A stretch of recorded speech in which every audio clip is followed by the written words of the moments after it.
अतिवृष्टी पावसामुळे व हवेमुळे मेंढपाळ बांधवांचे करीरुपागड चितरवाडी येथे खूप नुकसान. मेंढपाळ पुत्र आर्मीचे तालुका अध्यक्ष श्री पंजाब भाऊ महानर यांनी घटनास्थळाला भेट देऊन मेंढपाळांशी चर्चा केली व त्यांना सांगितले की ही बातमी सरकारपर्यंत पोहोचणार असा दिलासा दिला व तुम्हाला आर्थिक मदत मिळेल. मेंढपाळ बांधव यांच्या सांगण्यावरून दिनांक 30-31 ऑगस्ट व 1-2 सप्टेंबर या तारखांमध्ये पाऊस हवा यामुळे मेंढपाळ बांधव यांचे खूप नुकसान झाले आहे. तरीसुद्धा सरकार सुस्त बसले आहे.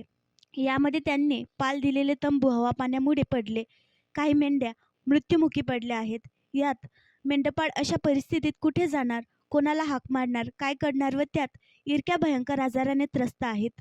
अशा परिस्थितीत मेंढपाळ आपल्या कुटुंबाला कुठं घेऊन जाणार, त्याच्यावर खूप बिकट परिस्थिती आलेली आहे. सरकार प्रशासनाला निवेदन आहे की लवकरात लवकर याची दखल घ्यावी व मेंढपाळ बांधवांना आर्थिक मदत द्यावी. आणखी नवीन व्हिडिओ पाहण्यासाठी आमच्या देशमुख एक्सप्रेस न्यूज चॅनलला सबस्क्राईब करा, लाईक करा आणि शेअर करा.